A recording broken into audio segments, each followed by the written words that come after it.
उस दिन माताएं हल्का जुटा हुआ भोजन नहीं करती। भला जो रहस्य था कि मैंने प्रकट कर दिया। अब धीरे धीरे कंस को भी पता लग गया। इन्हें आध्यात्मिक हाथों में हथेलियां, पैरों में बेड़ियां, 7 दरवाजों पर पहले से ठीक दूना पहना, 7 दरवाजों पर ताले, और सुबह सो करके उठता था कंस। सबसे पहले देवती को देखता था। लेकिन जब भगवान का गर्भगृह में प्रवेश हुआ, मैंने तेज स्थापित किया, तो कोट सूर्य शब्द देवकी के सारे शरीर से वो तेज, वो प्रकाश, वो आभा, जो कंस केवल देवकी के पैर का अंगूठा देखकर लौटता था। अद सर्व गुरु बेता काल परम शोभना। धीरे धीरे समय व्यतीत हुआ और भगवान के श्री विग्रह प्राप्त का जब समय आया तो ब्रह्मादि देवताओं ने भगवान को 9 बार सत्य कहकर बुलाया है। राम कहकर भी बुलाया, शंकर कहकर भी बुलाया। आवाज सत्यवतम सत्य परम सत्यम असत्यस्य योनिं निहितं च सत्ये सत्यस्य सत्यं मद सत्यनेत्रं सत्यात्मकं त्वां शरणं प्रपन्नामि। प्रभु आपकी प्रतिष्ठा का श्रेष्ठ साधन सत्य है। आप आत्ममत कभी न होने वाले अंत में भी सत्य है। आप प्रकाल बाधित सत्य है। आपकी प्रतिष्ठा का श्रेष्ठ साधन भी सत्य है। ऐसे सत्य स्वरूप सर्वात्मा हम आपको बारंबार प्रणाम करते हैं, नमन करते हैं, नमस्कार करते हैं।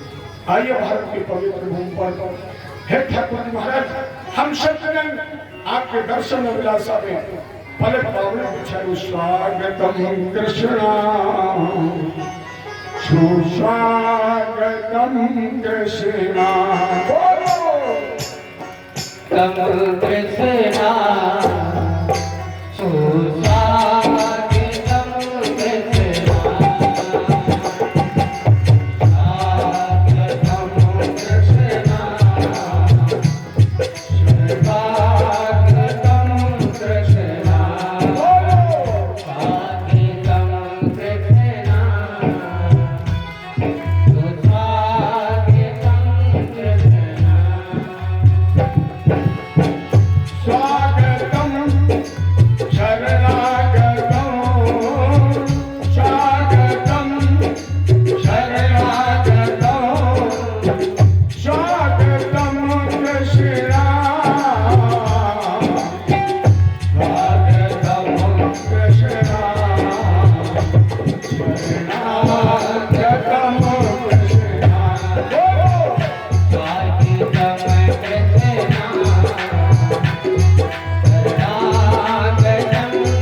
देवक्या देव रूपयाम सर्व विश्व गुहासे। देव के पूजा प्रभु आप कौन है? भगवान बोले जो आंखें बाट जो हकीकी या मैं उन आंखों का तारा हूं। और हे कारागृह की तपस्वी अष्टम में लाग तुम्हारा। देव की से मुकुल है, 4 हाथ है, शंख चक्र गदा पद्म है। कोई मानेगा कि तुम मेरे बेटे हो? भगवान बोले फिर देवकी ने कहा पित्रो संपश्चतो शक्धो वधूः प्राकृता शिशु। प्रभु वो स्वरूप दिखाइए जो एक साधारण मान्य गर्भ से शिशु का जन्म होता है। बाबा ने लिखा भय प्रकट कृपाला दीन दयाला। जैसे कौशल्या जी के सामने भगवान आज वैसे हमारे बिहारी जी, लेकिन अंतर्हित देवकी ने जब उस बाल स्वरूप की कामना की तो भगवान नवजात शिशु बनकर देवकी की गोद में लेट गए। भगवान कृष्ण भगवान की देवकी ने आग्रह किया मेरे कोप का अंतिम दीपक है बचा। बचपन जी ने भगवान को सूप में निकाल दिया, हथकड़ियां बेड़ियां कट गई, दरवाजे के ताले खुल गए, पहरेदार सो गए। लोगों ने कहा पंडित जी जेल में सूप कहां से आ गया। कितनी विचित्र बात है। जो मेरे प्यारे प्रभु दीवार के सारे चतुर्भुजी रूप में प्रकट हो सकते हैं, जो पहरेदारों को सुला सकते हैं, जो 7 दरवाजों के ताले तोड़ सकते हैं, जो हथकड़ियां बेड़ियां काट सकते हैं, जो चतुर्भुजी रूप से नवजात शिशु बन सकते हैं, वो अपने लिए पैसा रुपए का सूप नहीं ला सकते। सूप कहां से क्योंकि जब हो गया ईश्वर न करे किसी को जेल जाना पड़े। लेकिन अगर कभी कोई जेल गया हो और अगर देखना हो कि जेल में सूप है कि नहीं है तो झगड़ा मत करना, गोमती में बगैर टिकट पकड़ जाना। और मेरी समझ में जो जेल गए उनसे जरा पूछना कि तुम्हें क्या मिला। आज की जेल में भी चक्की है, आज की जेल में भी थर्मूसल है, आज की जेल में भी सूप चक्की चलनी है, तो क्या कंस की जेल में सूप नहीं होगा। और जिसके दरवाजे खुल गए, पहरेदार सो गए, हथकड़ियां बेड़ियां कट गई, मान लो भगवान के लिए सूप कमरे से उठा के बर्तन लिए आए, कौन सी आफत है। मान लो कि कमरे से उठा लाए, लेकिन ये समझने का विषय है देवकी क्या है, सुबुद्धि, वसुदेव क्या है, जीवात्मा, सूप क्या है, सद्गुण। जब जीवात्मा रूपी वसुदेव, जब जीवात्मा रूपी वसुदेव सुबुद्धि रूपी देवकी के माध्यम से सद्गुण रूपी सूप में लिटाया और रखा कहा शब में। हमारी आपकी बुद्धि कहां रहती है, शीश पर। और जब जीवात्मा की बुद्धि पर सद्गुण रूपी सूप में लेटकर भगवान बैठ गए तो हथकड़ियां बेड़ियां माया और मोह की, जब भगवान बुद्धि पर बैठ गए तो अपने आप माया मोह की हथकड़ियां और बेड़ियां कट गई। हमारे जीवन में जो विकार है, हमारे जीवन में जो दुर्विषण है, ये पहरेदार है। और जब भगवान बुद्धि पर बैठ जाता है और माया मोह की हथकड़ियां बेड़ियां कट जाती हैं तो अपने आप जीवन की बुराइयां सो जाती हैं और जीवात्मा स्वतंत्र हो जाता है। तो वही वसुदेव जी स्वतंत्र हो गए, जीवन की बुराइयां सो गई और भगवान को लेकर वसुदेव जी गोकुल की तरफ चल पड़े। आवत देखे तो चल के चली आई यमुना, आवत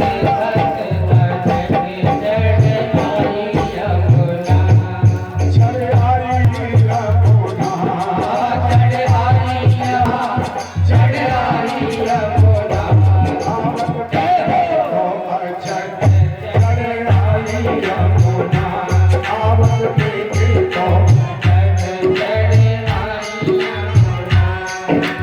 आई यमुना, चढ़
रात अंधेरी है, काल अच्छा 365 दिन की है, सबसे अंधेरी रात।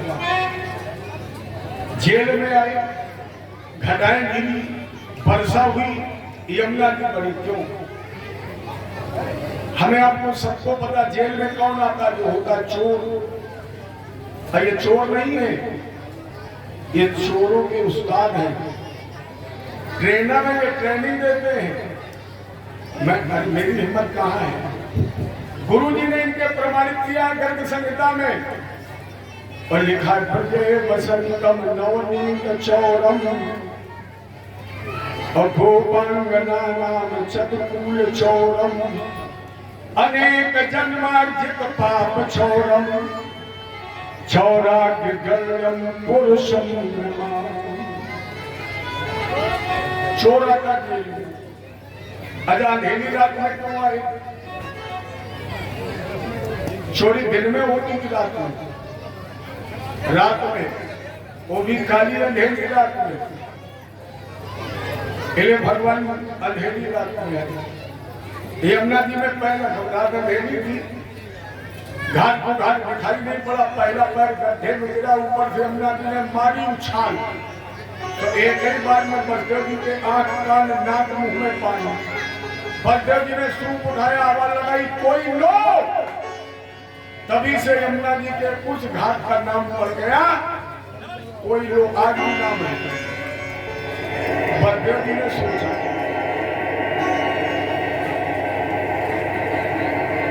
एक पैर रखा पानी नाक तक और दूसरा रख दिया तो हम बेटा दोनों गए, यमुना जी बचेंगे। नहीं जाऊंगा, पैर नहीं रखूंगा वापस। भगवान ने कहा जीवात्मा जब परमात्मा को प्राप्त कर लेता है तो पिताजी उसकी वापसी के सारे रास्ते क्लोज, सारे रास्ते बंद, वापस नहीं जा सकता है।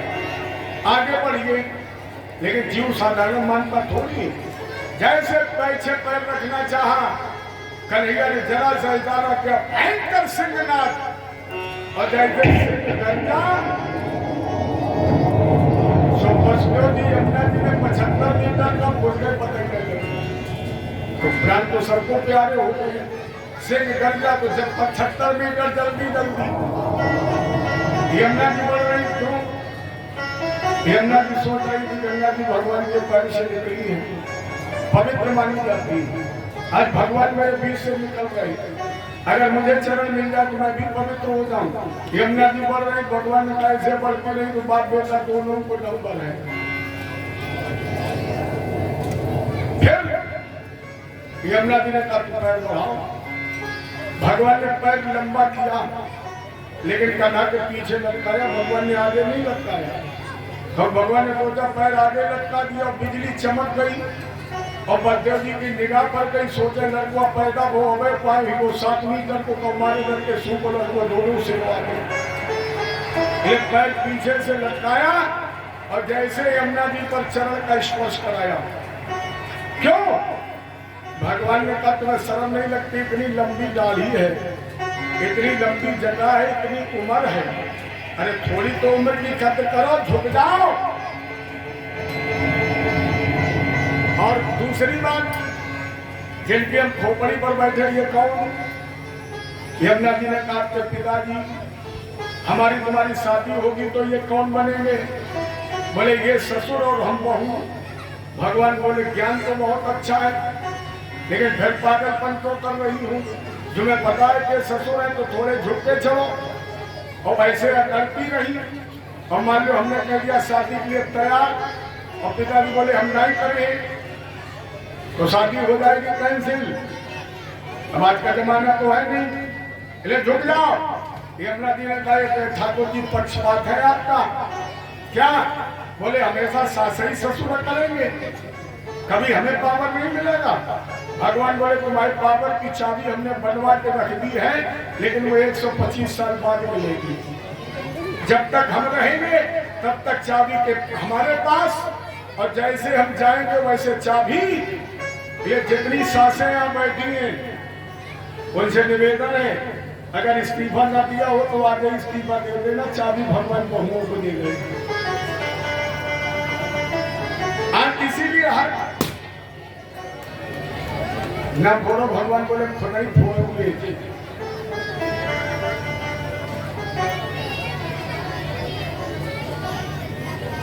गलत चुपचाप बैठो, एक गुब्बारा फूट को ऊपर छोड़ेगी। जय जय श्री।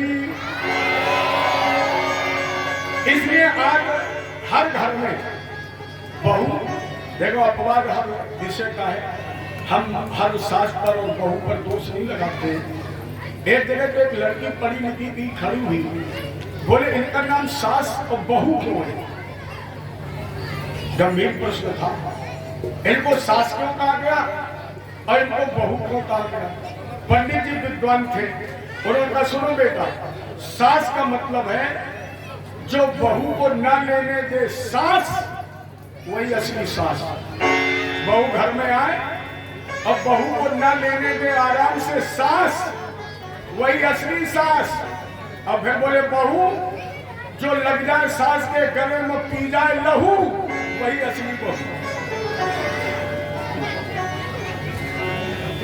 इसलिए आज हर बहू, देखो आज भी सीता है, आज भी कौशल्या है, आज भी राम है, लेकिन आज अधिकता किस विषय? चर्चा हमेशा अधिकता की होती है। आज अधिकता क्या है?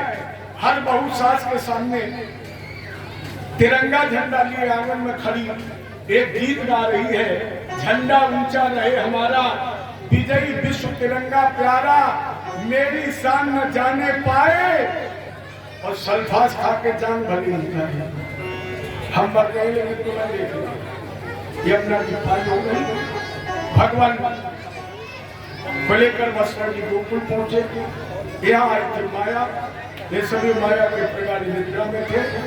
वसुदेव जी ने रंग के सहयोग से यशोदा के महल में भगवान को प्रवेश करा दिया और माया के गोद में उठा दिया। यही तो भगवान की माया है। माया माँ ढकनी हम जान, जिसने मायापति को प्राप्त कर लिया, माया देवी मायापति को छोड़ दिया और लौट करके आई तो बहिरंग द्वारा अपने आप दरवाजे बंद हो गए, ताले लग गए, हथकड़ियां बेड़ियां पड़ गई और लड़की ने आवाज लगाई, कहा तो बालक भली सुखवा गृहपाला समुद्र। द्वार पर जाके जिन्होंने जाकर कंस को बनाया, कंस ने उस बालिका को मारने के लिए प्रयत्न किया, लेकिन वो बालिका हाथ से फिसल गई और अष्टभुजी सिंह वाहिनी बन करके आकाश में स्थित हो गई। अरे मूर्ख कंस, तू क्या मारेगा तू मुझे? तेरा मारने वाला तो 84 को भूमि में कहीं पैदा हो गया।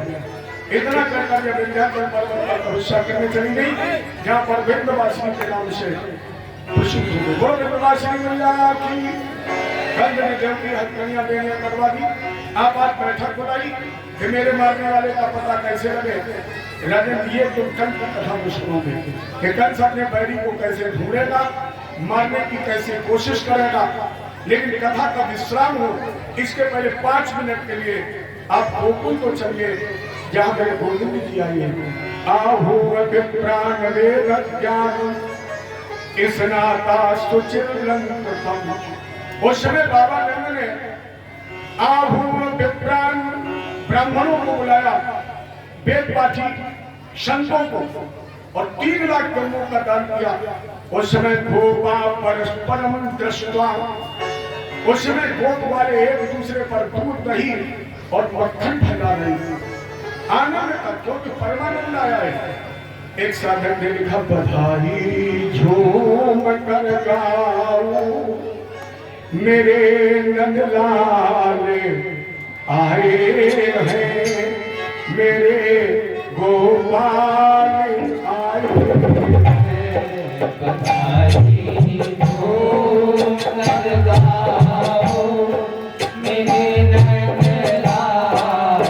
आए हैं, मेरे नंदलाल आए हैं। खुशी के फूल बरसाओ मेरे नंदलाल आए हैं, मेरे गोपाल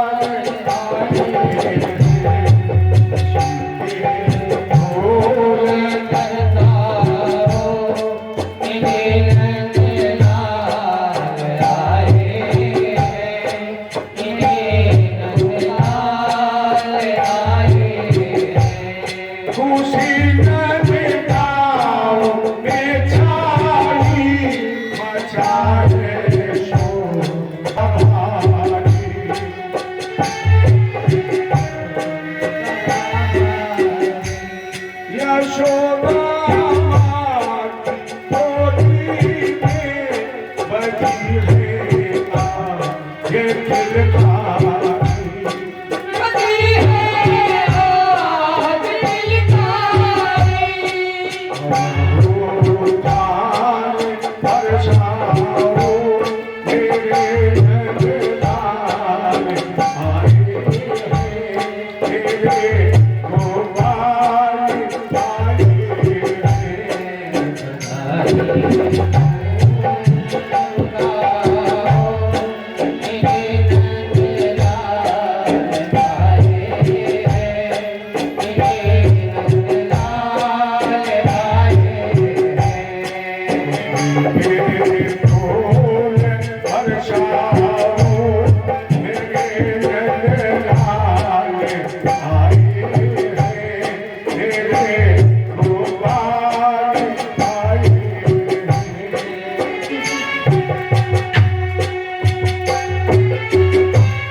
ये बताइए आप लोगों से किसने ये कहा है कि आप लोग खड़े हो जाइए?